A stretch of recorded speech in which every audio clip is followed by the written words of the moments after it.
कभी कभी बिना किसी स्पष्ट कारण के मन अचानक बेचैन हो उठता है। सब कुछ सामान्य दिखाई देता है, फिर भी भीतर जैसे कोई हल्की सी लहर उठती रहती है। काम में मन नहीं लगता, किसी अनजाने चेहरे की धुंधली छवि बार बार सामने आने लगती है, या बिना किसी कारण किसी पुराने गीत में डूब जाने की इच्छा होने लगती है। ऐसा भी होता है कि वर्षों से जिसे स्मरण नहीं किया, उसी का नाम अचानक भीतर से उठकर मन की सतह पर आ जाता है। बहुत लोग ऐसे क्षणों को केवल संयोग कहकर टाल देते हैं और बहुत लोग उन्हें चमत्कार बना देते हैं। मैं न तो इन्हें मात्र संयोग कहता हूँ, न ही बिना समझे किसी अलौकिक घटना का नाम देता हूँ। मनुष्य का जीवन जितना बाहर दिखाई देता है, उससे कहीं अधिक भीतर घटता है। हम केवल शरीर नहीं हैं, हम अनुभवों, स्मृतियों, भावनाओं, संबंधों और उन सूक्ष्म स्पर्शों का एक विशाल संसार है जिन्हें आंखें नहीं देख पाती। इसी कारण जब कोई व्यक्ति पूरे मन से किसी दूसरे को याद करता है, तब उस स्मरण का प्रभाव केवल उसके भीतर ही सीमित नहीं रहता। वो एक ऐसी तरंग बन जाता है जो दिखाई नहीं देती, परंतु संवेदनशील हृदय उसे कभी कभी बिना किसी शब्द के भी महसूस कर लेता है। यही वो स्थान है जहाँ से आज की ये यात्रा आरंभ होती है। मनुष्य ने अपने जीवन को इतना शोर से भर लिया है कि उसे अब अपनी ही भीतरी ध्वनि सुनाई नहीं देती। दिन भर विचारों का मेला लगा रहता है। इच्छाएं, योजनाएं, भय, तुलना, महत्वाकांक्षा और असंख्य चिंताएं मन को घेरे रहती हैं। इस निरंतर भीड़ में यदि कोई बहुत धीरे से भी भीतर दस्तक दे तो वो सुनाई कैसे दे। इसलिए सबसे पहले ये समझ लेना आवश्यक है कि किसी का स्मरण पहचानने की क्षमता बाहर से नहीं आती, वो भीतर की निस्तब्धता से जन्म लेती है। जिस मन में हर क्षण शब्दों का तूफान चलता रहता है, वह सूक्ष्म संकेतों को खो देता है। लेकिन जब भीतर थोड़ी शांति उतरती है, तब जीवन ऐसी अनेक बातें बताने लगता है जिन्हें पहले कभी अनुभव नहीं किया था। तब अचानक लगता है जैसे हवा भी कुछ कह रही है, मौन भी संवाद कर रहा है और बिना किसी संदेश के भी कोई संदेश पहुंच रहा है। ये कोई जादू नहीं, बल्कि संवेदनशीलता का जागना है। जीवन में संबंध केवल उन लोगों से नहीं बनते जिनसे हम प्रतिदिन मिलते हैं। कुछ संबंध ऐसे होते हैं जिनकी जड़ें बहुत गहरी होती हैं। कभी वे बचपन की किसी निश्चल स्मृति में छिपे होते हैं, कभी किसी अधूरी विदाई में, कभी किसी ऐसे प्रेम में जिसे शब्द कभी मिल ही नहीं पाए। समय बीत जाता है, दूरियां बढ़ जाती हैं, परिस्थितियां बदल जाती हैं, परंतु कुछ भाव मिटते नहीं। वे भीतर एक शांत नदी की तरह बहते रहते हैं। जब दूसरी ओर बैठा कोई व्यक्ति पूरे हृदय से तुम्हें याद करता है, तब वह केवल तुम्हारा नाम नहीं सोच रहा होता, वो तुम्हारे साथ बिताए हुए समय को फिर से जी रहा होता है। उसकी भावनाएं उसके भीतर एक ऊर्जा उत्पन्न करती हैं। यदि तुम्हारा मन भी उस संबंध से कभी सच्चे रूप में जुड़ा रहा है, तो कई बार उस ऊर्जा की हल्की प्रतिध्वनि तुम्हारे भीतर भी सुनाई देने लगती है। लोग इसे अलग अलग नाम देते हैं, पर नाम से अधिक महत्वपूर्ण उसका अनुभव है। मैंने अनेक लोगों को देखा है जो कहते हैं कि उन्हें अचानक किसी प्रिय व्यक्ति की याद आई और कुछ समय बाद उसका संदेश भी आ गया। ऐसे अनुभव इतने सामान्य हैं कि उन्हें पूरी तरह नकार देना भी उचित नहीं, परंतु उतना ही गलत ये मान लेना भी है कि हर याद किसी अदृश्य संकेत का प्रमाण है। मन बहुत चतुर है, वो अपनी इच्छाओं को भी संकेत बना देता है। यदि कोई व्यक्ति दिन रात किसी एक के बारे में सोचता रहे, तो हर छोटी घटना उसी की ओर इशारा करती हुई प्रतीत होगी। इसलिए सबसे पहले अपने ही मन की चालों को समझना आवश्यक है। वास्तविक संकेत हमेशा शांत होते, उनमें बेचैनी नहीं होती, आग्रह नहीं होता, कल्पना का शोर नहीं होता। वे ऐसे आते हैं जैसे शांत झील पर हल्की हवा का स्पर्श। वे भीतर एक कोमल अनुभूति छोड़ जाते, न कि उथल पुथल। इस अंतर को जिसने पहचान लिया, वह भ्रम और अनुभव के बीच का भेद समझने लगता है। बहुत लोग ये जानना चाहते हैं कि यदि कोई उन्हें याद कर रहा है तो उसका निश्चित प्रमाण क्या है। मन प्रमाण चाहता है क्योंकि उसे अनिश्चितता से डर लगता है, परंतु जीवन की सबसे सुंदर घटनाएं प्रमाणों में नहीं बांधती। क्या प्रेम का कोई तराजू है? क्या करुणा को किसी यंत्र से नापा जा सकता है? क्या किसी माँ की ममता का माप संभव है? कुछ सच्चाइयाँ केवल जी जाती हैं, उनका अनुभव ही उनका प्रमाण बन जाता है। यदि तुम भीतर से शांत हो, यदि तुम्हारे विचार किसी विशेष व्यक्ति को पकड़कर नहीं बैठे हैं, और फिर भी अचानक उसकी उपस्थिति तुम्हारे भीतर उतर आए, उसके साथ जुड़ी कोई सुगंध, कोई मुस्कान, कोई अनकहा भाव सहज रूप से उभर आए, तो उस अनुभव को तुरंत अंधविश्वास भी मत कहो और तुरंत भविष्यवाणी भी मत बना दो। उसे बस देखो, उसे बिना निर्णय के स्वीकार करो। कई बार वही स्वीकृति आगे चलकर बहुत कुछ स्पष्ट कर देती है। मनुष्य के भीतर एक अद्भुत क्षमता है जिसे उसने लगभग भुला दिया है, अनुभूति की क्षमता। आज हम सूचना पर विश्वास करते हैं, अनुभूति पर नहीं। यदि मोबाइल पर संदेश आ जाए तो विश्वास हो जाता है कि किसी ने याद किया है, लेकिन यदि बिना किसी कारण भीतर एक स्नेहपूर्ण स्पर्श महसूस हो तो हम स्वयं पर ही संदेह करने लगते हैं। धीरे धीरे मनुष्य अपने भीतर से दूर होता गया। उसने बाहरी साधनों को इतना महत्व दिया कि भीतर की सूक्ष्म संवेदनाएं कमजोर पड़ती चली गईं, किंतु वे पूरी तरह समाप्त नहीं हुई। वे अब भी प्रतीक्षा कर रही हैं कि कोई उन्हें फिर से सुनना सीखे। जैसे वर्षों से बंद पड़ा कोई वाद्य यंत्र धूल हटाते ही फिर संगीत देने लगता है, वैसे ही भीतर की संवेदनशीलता भी थोड़ी सजगता पाकर फिर जीवित हो सकती है। एक छोटी सी घटना मुझे बार बार स्मरण आती है। एक वृद्ध माली था। वो हर सुबह अपने बगीचे में जाता और पौधों को देखता। एक दिन किसी ने उससे पूछा कि बिना छुए तुम कैसे जान लेते हो कि किस पौधे को पानी चाहिए? वो मुस्कुराया और बोला, जो पौधा प्यासा होता है उसकी चुप्पी भी बदल जाती है। सुनने वाले को ये बात विचित्र लगी, पर जो वर्षों तक पौधों के साथ जीता है वो उनकी भाषा समझने लगता है। संबंध भी कुछ ऐसे ही होते हैं। जो हृदय सचमुच किसी दूसरे के साथ गहराई से जुड़ा हो, वो कई बार बिना शब्दों के भी बहुत कुछ महसूस कर लेता है। ये क्षमता किसी विशेष व्यक्ति की संपत्ति नहीं है, ये हर मनुष्य के भीतर है, बस उसे जगाने की आवश्यकता है। लेकिन इस विषय का सबसे नाजुक पक्ष अभी बाकी है। कई बार लोग ये मान बैठते हैं कि यदि कोई उन्हें याद कर रहा है तो उसका अर्थ अवश्य प्रेम है। यही सबसे बड़ी भूल होती है। स्मरण के अनेक कारण होते हैं। कोई पछतावे में याद करता है, कोई कृतज्ञता में, कोई अधूरे संवाद के कारण, कोई करुणा से, कोई अपराध बोध से, और कोई केवल इसलिए क्योंकि जीवन की किसी मोड़ पर तुम्हारा होना उसके लिए अर्थपूर्ण था। इसलिए स्मरण को तुरंत किसी एक अर्थ में बांध देना उचित नहीं। जीवन संकेत देता है, लेकिन अर्थ निकालने की जल्दबाजी मन करता है। धैर्यवान व्यक्ति पहले अनुभव को पूर्ण रूप से जीता है, फिर उसे समझता है। अधीर व्यक्ति पहले निष्कर्ष बना लेता है और बाद में उसी निष्कर्ष के अनुसार हर घटना को देखने लगता है। धीरे धीरे जब भीतर देखने की कला विकसित होती है, तब एक अद्भुत परिवर्तन होने लगता है।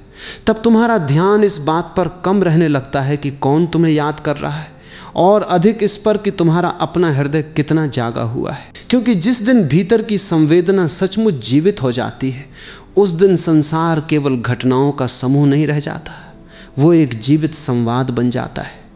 हवा, मौन, स्मृतियाँ, संबंध और अनकहे भाव सब मिलकर एक ऐसी भाषा रचते हैं जिसे केवल शांत हृदय ही पढ़ सकता है। और उसी भाषा को समझने की तैयारी में आज का ये पहला चरण समाप्त होता है। अभी हमने केवल द्वार पर दस्तक दी है, भीतर का विशाल संसार अभी अपनी परतें खोलना प्रारंभ करेगा। मनुष्य का मन केवल वर्तमान में नहीं रहता, उसका अधिकांश जीवन उन छापों के भीतर चलता है जो बचपन से लेकर आज तक उसके भीतर जमा होती रही। कोई घटना समाप्त हो जाती है, लोग दूर चले जाते हैं, घर बदल जाते हैं, समय अपना रंग बदल देता है, लेकिन मन उन अनुभवों को अपने भीतर वैसे ही सुरक्षित रखता है जैसे किसी पुराने मंदिर की दीवारों में सदियों पुरानी ध्वनियाँ छिपी रह जाती हैं। जब मैं कहता हूँ कि कभी कभी किसी का स्मरण हमारे भीतर बिना किसी स्पष्ट कारण के जाग उठता है, तो उसका एक कारण ये भी है कि हमारा अवचेतन मन निरंतर उन अदृश्य सूत्रों से जुड़ा रहता है जिन्हें हमारी जागती हुई बुद्धि पहचान नहीं पाती।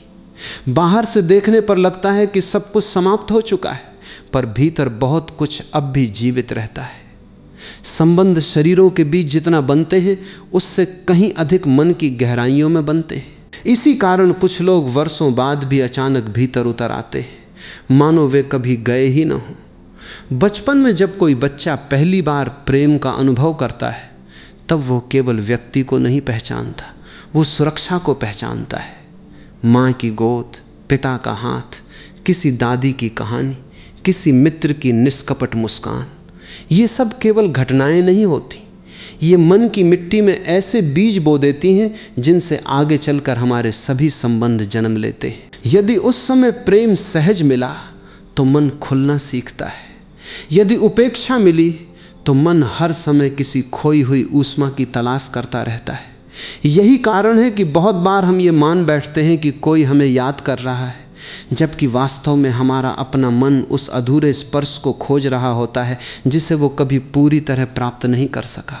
ये समझना अत्यंत आवश्यक है, क्योंकि जब तक हम अपने भीतर की इस प्यास को नहीं पहचानते तब तक हम हर संकेत को बाहरी व्यक्ति से जोड़ते रहेंगे। मैंने ऐसे लोगों को देखा है जो बार बार एक ही प्रकार के संबंधों में उलझ जाते हैं। हर बार उन्हें लगता है कि इस बार कोई उन्हें सच्चे मन से याद करता है, इस बार कोई उन्हें समझेगा, इस बार अकेलापन समाप्त हो जाएगा। लेकिन कुछ समय बाद वही पीड़ा फिर लौट आती है। इसका कारण सामने वाला व्यक्ति नहीं होता, कारण यह होता है कि भीतर बैठा हुआ अधूरा बालक अभी भी किसी की प्रतीक्षा कर रहा है। वो हर चेहरे में उसी खोए हुए स्नेह को खोजता है। जब तक उस बालक को भीतर से सहारा नहीं मिलता तब तक वो हर स्मृति को प्रेम समझ लेता है और हर आकर्षण को नियति का संकेत मान लेता है। इसलिए किसी के स्मरण को पहचानने से पहले स्वयं के भीतर छिपी हुई उस प्यास को पहचानना आवश्यक है जो वर्षों से अनदेखी रह गई है। भय भी इस पूरी प्रक्रिया में बहुत गहरी भूमिका निभाता है। मनुष्य को सबसे अधिक भय अकेले छूट जाने का होता है। ये भय केवल बाहरी अकेलेपन का नहीं, भीतर की रिक्तता का भय है। जब ये भय बढ़ जाता है तब मन स्वयं ही ऐसी कहानियां रचने लगता है जिनसे उसे थोड़ी सांत्वना मिल सके। उसे लगता है कि कहीं न कहीं कोई उसके बारे में सोच रहा होगा, कोई उसे भूल नहीं पाया होगा, कोई उसे अपने हृदय में अब भी स्थान दिए हुए होगा। इस कल्पना से कुछ क्षणों के लिए मन को राहत मिलती है, लेकिन राहत और सत्य हमेशा एक नहीं होते। इसलिए मैं कहता हूं कि भीतर जो भी अनुभव उठे उसे प्रेम से देखो, पर तुरंत उसके पीछे भागो मत, क्योंकि भागते हुए मन की आंखें धुंधली हो जाती। शांत मन ही स्पष्ट देख सकता है कि भीतर उठ रही अनुभूति वास्तव में किस स्रोत से जन्म ले रही है। आसक्ति भी एक सूक्ष्म जाल है। प्रेम और आसक्ति देखने में बहुत समान लगते हैं, पर दोनों की दिशा बिल्कुल भिन्न होती है। प्रेम मुक्त करता है, आसक्ति बांधती है। प्रेम दूसरे के सुख में प्रसन्न होता है, आसक्ति दूसरे को अपने सुख का साधन बना लेती है। जब कोई व्यक्ति आसक्ति में जीता है तब वो हर संकेत को अपने पक्ष में पढ़ना चाहता है। यदि हवा में किसी पुराने गीत की धुन सुनाई दे तो उसे लगता है कि ये उसी व्यक्ति की याद का संकेत है। यदि अचानक किसी परिचित स्थान का स्मरण हो जाए तो वो उसे नियति का संदेश मान लेता है। धीरे धीरे वास्तविकता पीछे छूट जाती है और मन अपनी ही बनाई हुई दुनिया में रहने लगता है। यही कारण है कि आध्यात्मिक मार्ग पर सबसे पहले मन की इस आदत को समझना आवश्यक है। जो भीतर की इच्छाओं को पहचान लेता है वो उनके द्वारा धोखा नहीं खाता। अहंकार इस विषय को और भी जटिल बना देता है। अहंकार चाहता है कि वो महत्वपूर्ण बना रहे। उसे अच्छा लगता है ये मानना कि लोग उसे भूल नहीं पाए, कि उसकी अनुपस्थिति किसी के जीवन में खालीपन छोड़ गई, कि उसके बिना कोई अधूरा है। ये भावना सुनने में मधुर लग सकती है, परंतु इसके भीतर एक छिपी हुई भूख होती है, स्वीकृति की भूख। जब तक ये भूख बनी रहती है तब तक मन बार बार ऐसे प्रमाण खोजता रहता है जो उसके महत्व को सिद्ध कर सके। यदि किसी ने वर्षों बाद संदेश भेज दिया तो अहंकार कहता है, देखा वो आज भी मुझे याद करता है। लेकिन वही घटना करुणा, कृतज्ञता या किसी अधूरे कार्य का परिणाम भी हो सकती है। अहंकार केवल वही अर्थ चुनता है जो उसे सुख दे। इसलिए भीतर की यात्रा में सबसे कठिन कार्य अपने ही निष्कर्षों पर संदेह करना सीखना है। मैंने जीवन में यह भी देखा है कि कुछ संबंध शब्दों से अधिक मौन में जीवित रहते हैं। दो लोग वर्षों तक एक दूसरे से बात न करें, फिर भी उनके बीच एक ऐसी संवेदनशील डोर बनी रह सकती है जिसे समय भी पूरी तरह तोड़ नहीं पाता।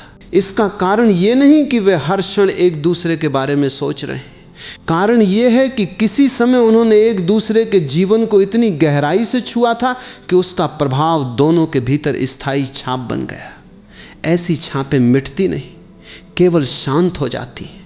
कभी कोई दृश्य, कोई ऋतु, कोई सुगंध, कोई स्थान, कोई धुन उन्हें फिर से जगा देती है। तब दोनों अलग अलग स्थानों पर बैठकर एक ही स्मृति के जल में उतर सकते हैं, बिना यह जाने कि दूसरी ओर भी वही तरंग उठी है। इसे समझने के लिए अंधविश्वास की आवश्यकता नहीं, केवल मानव मन की गहराई को देखने की आवश्यकता है। अवचेतन मन का एक और स्वभाव है, वो भाषा से अधिक प्रतीकों में काम करता है। जागते हुए मन को शब्द चाहिए, पर भीतर का संसार चित्रों, अनुभूतियों और भावनाओं में संवाद करता है।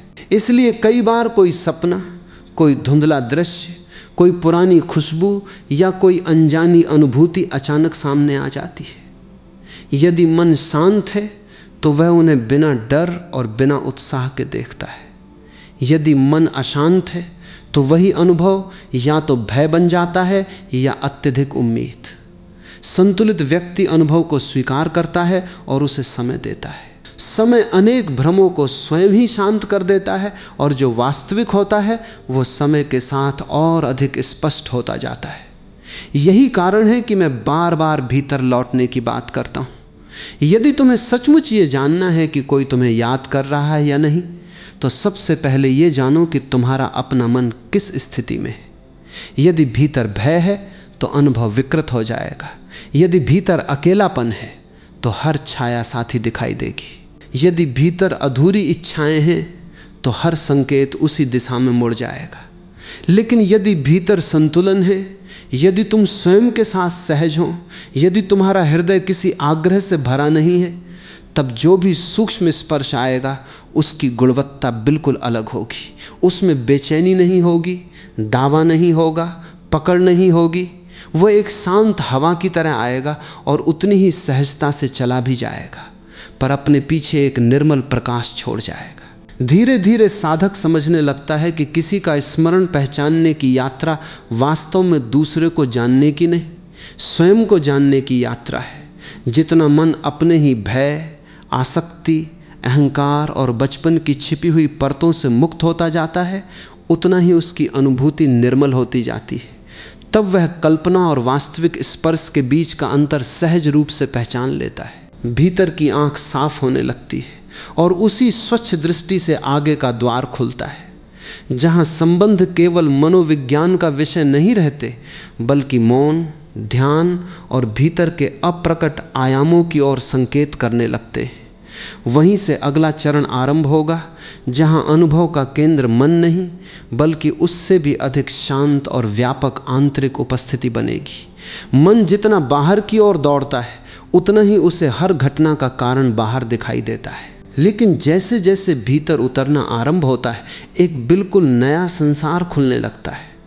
वहाँ संबंध केवल शब्दों से नहीं बनते, वहाँ निकटता केवल दूरी से नहीं मापी जाती, और वहाँ स्मरण का अर्थ भी बदल जाता है। उस स्तर पर पहुंचकर धीरे धीरे ये अनुभव होने लगता है कि मनुष्य केवल विचारों का समूह नहीं है, उसके भीतर एक ऐसा मौन भी है जो कभी जन्म नहीं लेता और कभी समाप्त नहीं होता। उसी मौन में जीवन की सबसे सूक्ष्म तरंगें स्पर्श करती हैं। यदि कोई पूरे प्रेम, करुणा या निर्मल भाव से तुम्हें याद करता है, तो सबसे पहले वो तरंग तुम्हारे विचारों तक नहीं पहुंचती, वो तुम्हारे भीतर के उस शांत आकाश को छूती है जहां शब्दों का कोई अधिकार नहीं चलता। विचार बाद में उसका अर्थ बनाने की कोशिश करते हैं, लेकिन अनुभव पहले ही घट चुका होता है। जब मैं ध्यान की बात करता हूं तो उसका अर्थ किसी विशेष मुद्रा में बैठ जाना नहीं है। ध्यान का अर्थ है अपने भीतर इतनी जगह बना लेना कि जो भी घट रहा है उसे बिना हस्तक्षेप के देखा जा सके। अधिकांश लोग अनुभव से पहले ही निष्कर्ष बना लेते हैं। जैसे ही भीतर कोई हल्की सी अनुभूति उठी, मन तुरंत कह देता है, अवश्य कोई मुझे याद कर रहा होगा। इसी क्षण अनुभव समाप्त हो जाता है और कल्पना आरंभ हो जाती है। ध्यान इस जल्दबाजी को रोक देता है। वो कहता है, ठहरो, केवल देखो। कोई अनुभूति आई है, उसे आने दो। वो जितनी देर रहना चाहती है रहने दो। उसके पीछे मत भागो, उसे पकड़ो मत, उसे सिद्ध मत करो, केवल उसकी उपस्थिति में रहो। तब धीरे धीरे अनुभव स्वयं अपना परिचय देने लगता है। समुद्र की गहराई को समझने वाला व्यक्ति केवल सतह की लहरें नहीं देखता, वो जानता है कि नीचे एक विशाल निस्तब्धता है जहां तूफानों का भी प्रभाव नहीं पहुंचता। मनुष्य का अंतर्मन भी कुछ ऐसा ही है। ऊपर विचार उठते हैं, भावनाएं बदलती हैं, स्मृतियां आती जाती रहती हैं, लेकिन भीतर एक ऐसा केंद्र है जहां सब कुछ शांत है। उसी केंद्र से जुड़ना ही साधना का वास्तविक उद्देश्य है। जो व्यक्ति उस केंद्र को छू लेता है, उसके लिए किसी का स्मरण केवल भावनात्मक घटना नहीं रह जाता, वो उसे जीवन की व्यापक एकता के रूप में देखना प्रारंभ कर देता है। तब उसे समझ में आने लगता है कि हम जितने अलग दिखाई देते हैं उतने वास्तव में हैं नहीं। हम सब एक ही विराट जीवन की विभिन्न अभिव्यक्तियां हैं। जैसे एक ही वृक्ष की अनेक शाखाएं अलग अलग दिशाओं में फैलती हैं, पर उनकी जड़ एक ही होती है, वैसे ही हमारे भीतर भी एक साझा स्रोत धड़कता रहता है। इसी कारण कुछ संतों ने कहा कि प्रेम दूरी को नहीं मानता। इस वाक्य का अर्थ केवल रोमांटिक भाव नहीं है, उसका अर्थ कहीं अधिक सूक्ष्म है। जब दो मनुष्य किसी स्वार्थ से नहीं बल्कि गहरी आत्मीयता से जुड़े होते हैं, तब उनके बीच केवल स्मृतियों का संबंध नहीं रहता, उनके भीतर एक प्रकार की ग्रहणशीलता जन्म लेती है। यह ग्रहणशीलता किसी चमत्कार की देन नहीं है, यह संवेदनशील जीवन का स्वाभाविक परिणाम है। जिस प्रकार एक सुरीला वाद्य यंत्र दूसरे वाद्य की ध्वनि से स्वयं कंपन करने लगता है, उसी प्रकार निर्मल हृदय भी कई बार बिना किसी बाहरी संकेत के किसी दूसरे हृदय की तरंग को महसूस कर लेता है।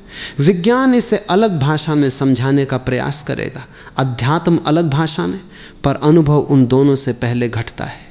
लेकिन यहाँ एक बहुत बड़ा भेद समझना आवश्यक है। प्रेम और मानसिक जुड़ाव एक बात है, जबकि अधिकार और निर्भरता बिल्कुल दूसरी बात। यदि कोई तुम्हें याद कर रहा है और उसके भीतर अधिकार की आग जल रही है, तो वो स्मरण भारी लगेगा, उसमें एक अदृश्य तनाव होगा। यदि कोई तुम्हें करुणा और शुभकामना से याद कर रहा है, तो उसकी अनुभूति हल्की होगी, वो तुम्हें बांधेगी नहीं, बल्कि भीतर एक अनकही शांति छोड़ जाएगी। साधक धीरे धीरे इन दोनों की गुणवत्ता पहचानना सीखता है। वह केवल घटना नहीं देखता, वो उसकी सुगंध भी पहचानने लगता है। जैसे फूल को आंखें देखने से पहले उसकी महक पहचान लेती हैं, वैसे ही परिष्कृत अंतर्मन भाव की गुणवत्ता को पहचान लेता है। मैंने अनेक बार देखा है कि लोग प्रेम को पकड़ना चाहते हैं।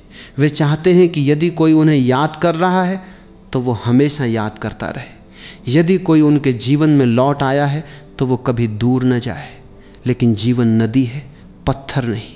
नदी को मुट्ठी में भरने का प्रयास करोगे तो हाथ खाली रह जाएंगे, उसे बहने दोगे तो उसकी शीतलता तुम्हारे साथ चलती रहेगी। यही कारण है कि ध्यान का मार्ग पकड़ने का नहीं, प्रवाह के साथ चलने का मार्ग है। वहाँ संबंधों को कैद नहीं किया जाता, उन्हें सम्मान दिया जाता है। वहाँ स्मरण को स्वामित्व नहीं बनाया जाता, उसे एक पवित्र स्पर्श की तरह स्वीकार किया जाता है। धीरे धीरे ये स्पष्ट होने लगता है कि वास्तविक निकटता शरीरों के बीच नहीं, उपस्थिति के बीच होती है। कोई व्यक्ति प्रतिदिन तुम्हारे सामने बैठा हो और फिर भी तुम्हें कभी समझ न पाए। दूसरी ओर कोई वर्षों से दूर हो, फिर भी उसका स्नेह तुम्हारे भीतर जीवित बना रहे।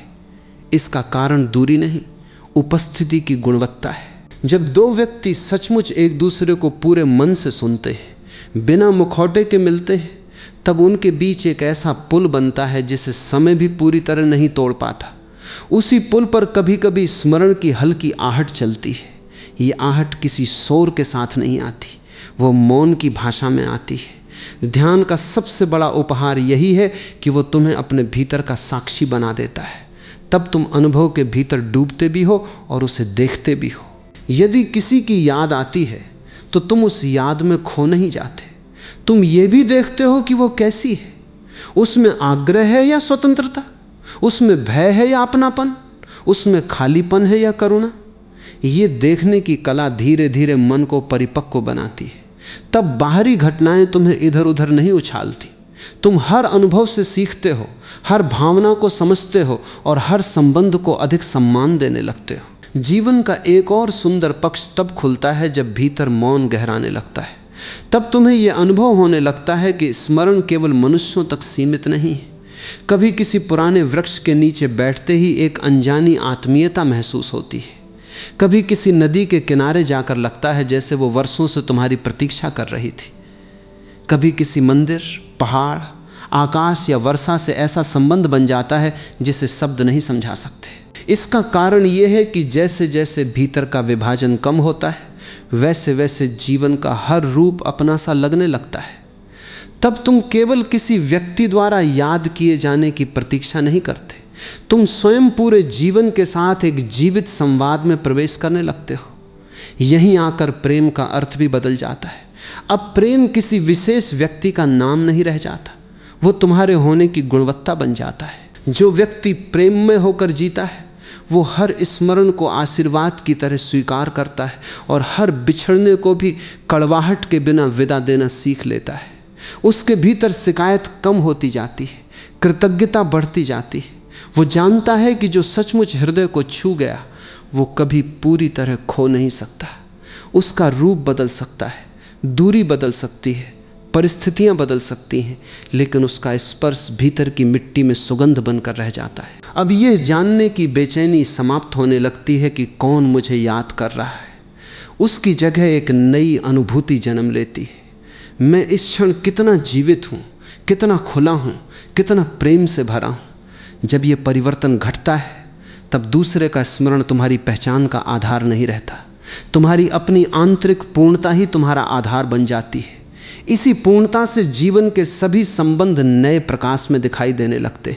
यहीं से परिवर्तन का वास्तविक द्वार खुलता है, क्योंकि अब साधना केवल अनुभव को समझने तक सीमित नहीं रहती, वह पूरे जीवन को जीने के ढंग को बदलना प्रारंभ कर देती है। जब भीतर देखने की कला धीरे धीरे परिपक्व होने लगती है तब सबसे पहला परिवर्तन बाहर नहीं, जीवन जीने के ढंग में दिखाई देता है। पहले जहां हर छोटी सी अनुभूति मन को अस्थिर कर देती थी, वहीं अब वही अनुभूति एक शांत निरीक्षण का अवसर बन जाती है। पहले यदि किसी की याद अचानक भीतर उठती थी तो मन तुरंत उसके पीछे दौड़ पड़ता था। वह पुराने संदेश पढ़ता, तस्वीरें देखता, कल्पनाओं में खो जाता और फिर स्वयं ही अपनी बनाई हुई दुनिया में उलझ जाता। अब ऐसा नहीं होता। अब स्मृति आती है, हृदय उसे सम्मान देता है, लेकिन उसे पकड़कर बैठ नहीं जाता। यह परिवर्तन बहुत सूक्ष्म है, पर यहीं से मनुष्य भीतर से स्वतंत्र होना शुरू करता है। स्वतंत्रता का अर्थ संबंधों से भाग जाना नहीं है। स्वतंत्रता का अर्थ है संबंधों के बीच रहते हुए भी अपने केंद्र को न खोना। जो अपने केंद्र में स्थित है वही वास्तव में प्रेम कर सकता है, क्योंकि उसका प्रेम भय से नहीं, पूर्णता से जन्म लेता है। मैंने देखा है कि अधिकांश लोग प्रेम से अधिक अपने भय के कारण संबंधों को पकड़े रहते हैं। उन्हें डर होता है कि यदि सामने वाला दूर चला गया तो उनका अपना अस्तित्व अधूरा हो जाएगा। इसी भय के कारण वे हर संकेत का अर्थ अपनी इच्छा के अनुसार निकालने लगते हैं। यदि कोई उत्तर देने में देर कर दे तो बेचैनी बढ़ जाती है। यदि कोई अचानक याद आ जाए तो उसे भविष्य का संकेत मान लिया जाता है। यदि कोई सपना दिखाई दे तो उसे भाग्य का संदेश समझ लिया जाता है। धीरे धीरे व्यक्ति वास्तविक जीवन से अधिक अपने मन की कहानियों में रहने लगता है। ये स्थिति बाहर से बहुत भावुक दिखाई देती है, लेकिन भीतर से अत्यंत थका देने वाली होती है, क्योंकि कल्पना जितनी सुंदर होती है उसके टूटने का दुख भी उतना ही गहरा होता है। इसीलिए मैं कहता हूँ कि प्रेम से पहले स्वयं को स्थिर करना आवश्यक है। जो भीतर स्थिर नहीं है वो हर भावना के साथ बह जाएगा। जो स्थिर है वही भावनाओं की सुंदरता का आनंद भी ले सकता है और उनके बदलते हुए रूप को स्वीकार भी कर सकता है। जब मन शांत होने लगता है तब संबंधों में एक नया प्रकार का सम्मान जन्म लेता है। अब तुम किसी को इसलिए याद नहीं करते कि वह तुम्हारी कमी पूरी कर दे, तुम उसे इसलिए याद करते हो क्योंकि उसके जीवन में तुम्हारे हृदय ने कभी एक सुंदर अनुभव पाया था। यह अंतर बहुत बड़ा है। पहले स्मरण मांग बन जाता था, अब वो आशीर्वाद बन जाता है।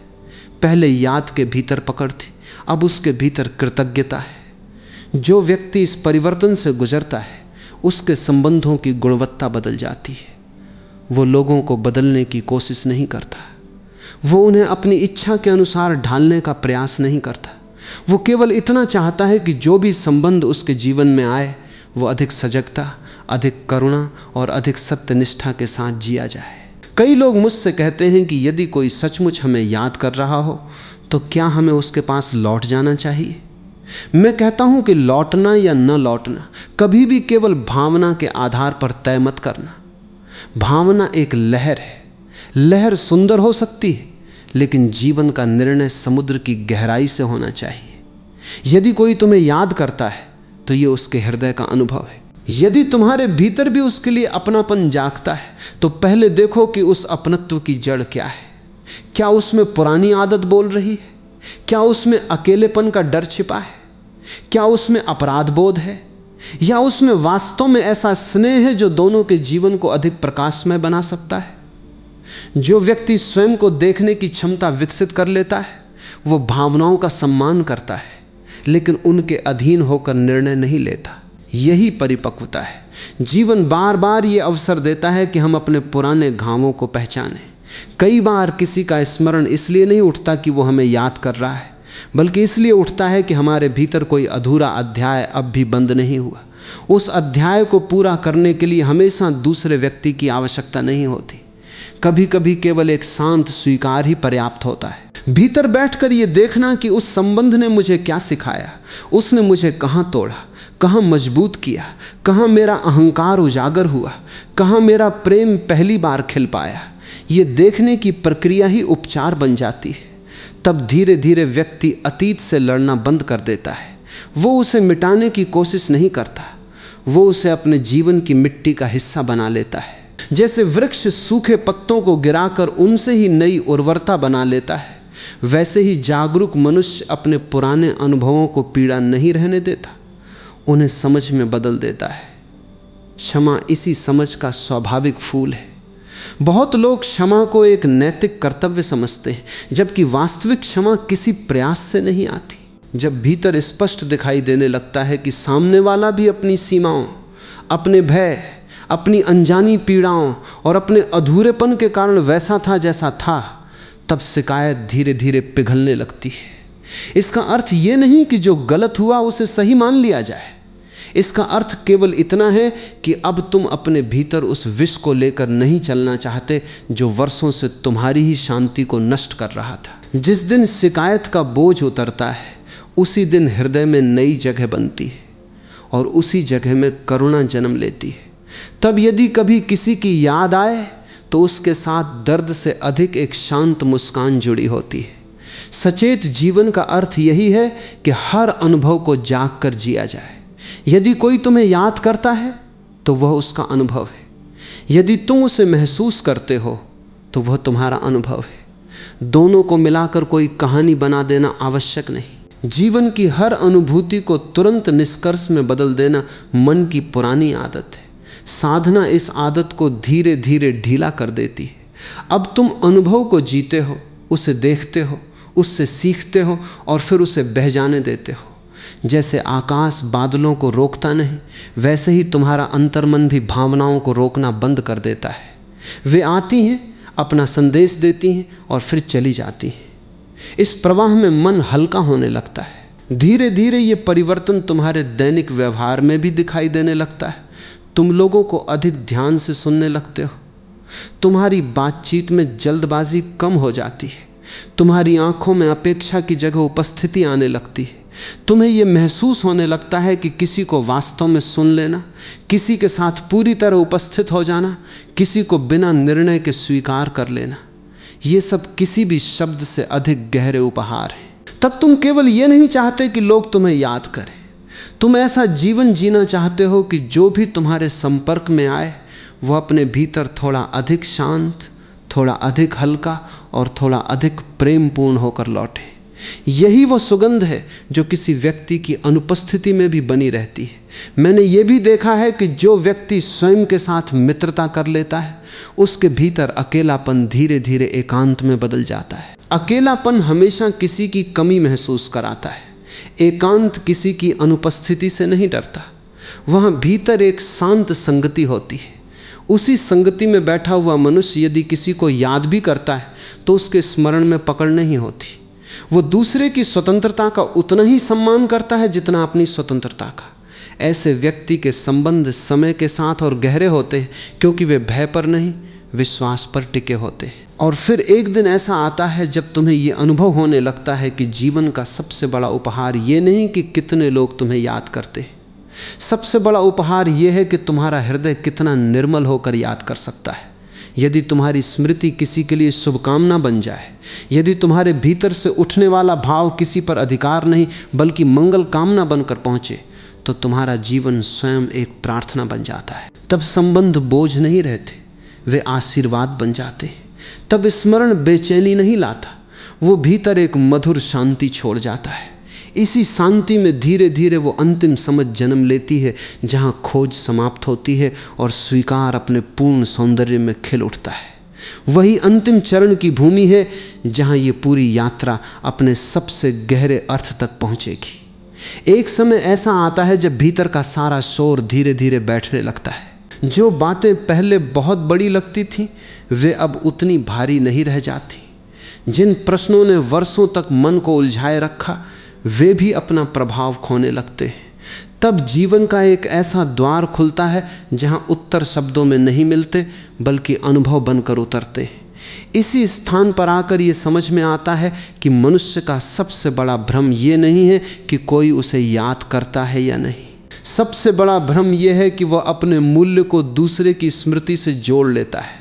जब तक तुम्हें यह लगता रहेगा कि तुम्हारा महत्व इस बात से तय होता है कि कौन तुम्हें सोच रहा है, कौन तुम्हें खोज रहा है, कौन तुम्हारे बिना अधूरा है, तब तक तुम्हारी शांति हमेशा दूसरों के हाथों में रहेगी।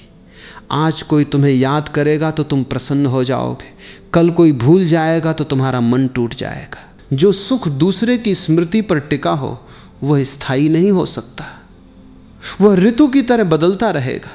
भीतर की स्थिरता तभी जन्म लेती है जब तुम्हें पहली बार यह अनुभव होता है कि तुम्हारा होना किसी बाहरी प्रमाण का मोहताज नहीं है।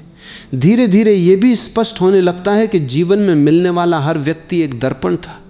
किसी ने तुम्हें प्रेम का चेहरा दिखाया, किसी ने तुम्हारे भीतर छिपे हुए भय को उजागर किया, किसी ने तुम्हें अपनापन दिया, किसी ने तुम्हें अस्वीकार का स्वाद चखाया, किसी ने तुम्हारी करुणा को जगाया, किसी ने तुम्हारे अहंकार को सामने ला खड़ा किया। यदि तुम केवल लोगों को देखते रहे तो कहानी अधूरी रह जाएगी। यदि तुमने उन लोगों के माध्यम से स्वयं को देख लिया तभी यात्रा पूर्ण होगी। संबंधों का सबसे बड़ा उद्देश्य एक दूसरे का मालिक बनना नहीं है, उनका उद्देश्य एक दूसरे को स्वयं तक पहुंचाने का माध्यम बनना है। जो व्यक्ति इस रहस्य को समझ लेता है वो किसी से शिकायत कम करता है और हर अनुभव के प्रति कृतज्ञ अधिक हो जाता है। तब उसे दिखाई देता है कि जिन लोगों ने सबसे अधिक पीड़ा दी, उन्होंने भी उसके भीतर किसी सोई हुई शक्ति को जगाने का कार्य किया। जिन लोगों ने सबसे अधिक प्रेम दिया, उन्होंने भी उसे केवल प्रेम नहीं दिया, उन्होंने उसे ये दिखाया कि उसका अपना हृदय कितना विशाल हो सकता है। अब यदि कोई तुम्हें याद कर रहा है तो उसका अर्थ भी बदल जाता है। पहले यह जानने की उत्सुकता थी कि कौन है, कब है, क्यों है।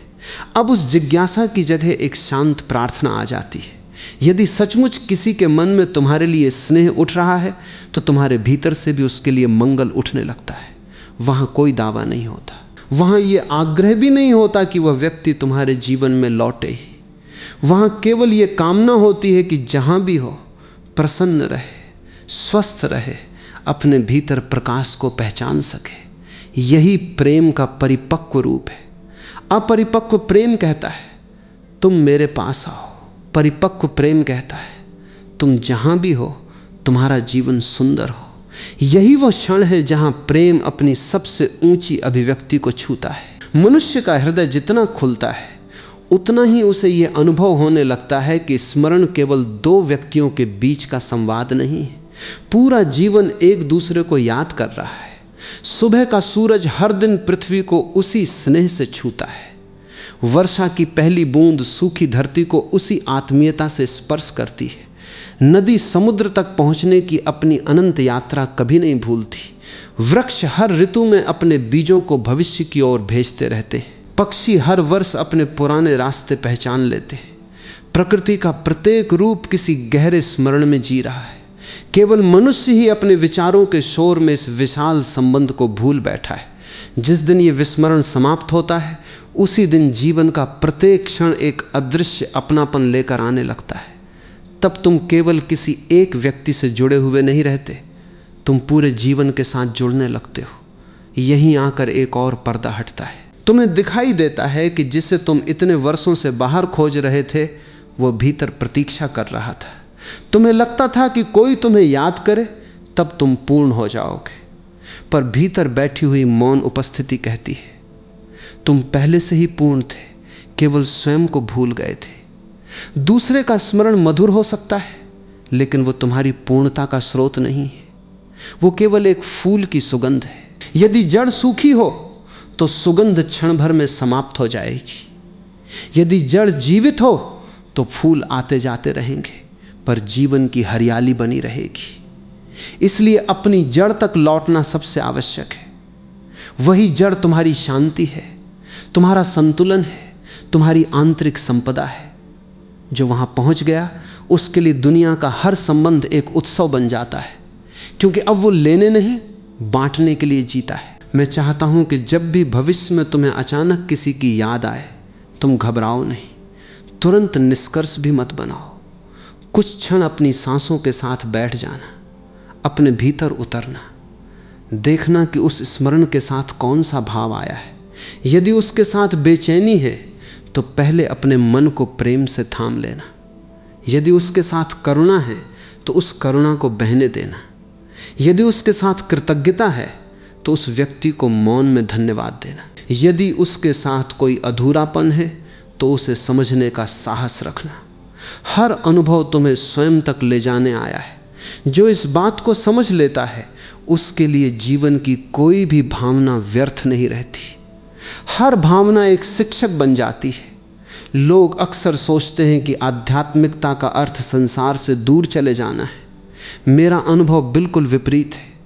जब भीतर प्रकाश जगता है तब तुम संसार से भागते नहीं, तुम पहली बार सचमुच संसार को देख पाते हो। तब संबंध बोझ नहीं लगते, क्योंकि तुम उन्हें पकड़ते नहीं। तब बिछड़ना विनाश नहीं लगता, क्योंकि तुम जानते हो कि जो प्रेम वास्तव में हृदय में उतरा है वो दूरी से नष्ट नहीं होता। तब मिलना भी उत्सव है और विदा भी गरिमा से भरी होती है। तुम्हारे भीतर शिकायत की जगह समझ आ जाती है, अधिकार की जगह सम्मान, भय की जगह विश्वास और अकेलेपन की जगह एक शांत एकांत। यही परिवर्तन मनुष्य को भीतर से नया जन्म देता है। यही समझ सबसे अमूल्य है कि किसी का तुम्हें याद करना सुंदर है, लेकिन उससे भी अधिक सुंदर यह है कि तुम्हारा हृदय इतना निर्मल हो जाए कि उसमें किसी के लिए कटुता न बचे। यदि कोई तुम्हें भूल भी जाए तब भी तुम्हारे भीतर शुभकामना जीवित रहे। यदि कोई लौट आए तो तुम्हारे भीतर स्वागत हो, आरोप नहीं। यदि कोई कभी वापस ना आए तब भी तुम्हारी करुणा कम न हो, क्योंकि प्रेम का वास्तविक मूल्य इस बात में नहीं है कि वह कितना लौट कर आता है। उसका वास्तविक मूल्य इस बात में है कि वह तुम्हें भीतर से कितना बदल देता है। जो प्रेम तुम्हें अधिक शांत, अधिक दयालु, अधिक विनम्र और अधिक प्रकाशमय बना दे, वही सच्चा प्रेम है। आज यदि इस पूरे चिंतन का सार एक ही वाक्य में रखना हो तो मैं केवल इतना कहूँगा, जब कोई तुम्हें याद करे तो उसे आशीर्वाद दो। जब कोई तुम्हें भूल जाए तब भी उसे आशीर्वाद दो। और सबसे बढ़कर अपने भीतर उस मौन को कभी मत भूलो, जहाँ तुम्हारा अपना अस्तित्व तुम्हें हर क्षण प्रेम से याद कर रहा है। वही तुम्हारा सबसे निकट साथी है, वही तुम्हारा सबसे सच्चा आश्रय है, वही वो दीप है जो कभी बुझता नहीं। बाहर की स्मृतियां समय के साथ बदलती रहेंगी, चेहरे आते जाते रहेंगे, परिस्थितियां रूप बदलती रहेंगी, लेकिन जो अपने भीतर के इस शांत प्रकाश को पहचान लेता है उसके जीवन में कोई भी बिछड़ना अंतिम नहीं रहता, कोई भी मिलन संयोग भर नहीं रह जाता और कोई भी स्मरण केवल भावनात्मक घटना नहीं रह जाता। सब कुछ एक विशाल करुणा में विलीन हो जाता है। उसी करुणा में मन विश्राम पाता है, उसी में प्रेम अपना वास्तविक स्वरूप प्रकट करता है और उसी में मनुष्य पहली बार अनुभव करता है कि उसे खोजने के लिए कहीं बाहर जाने की आवश्यकता नहीं थी। जिस सत्य की तलाश थी वह तो प्रारंभ से ही उसके अपने हृदय की निस्तब्ध धड़कनों में प्रतीक्षा कर रहा था।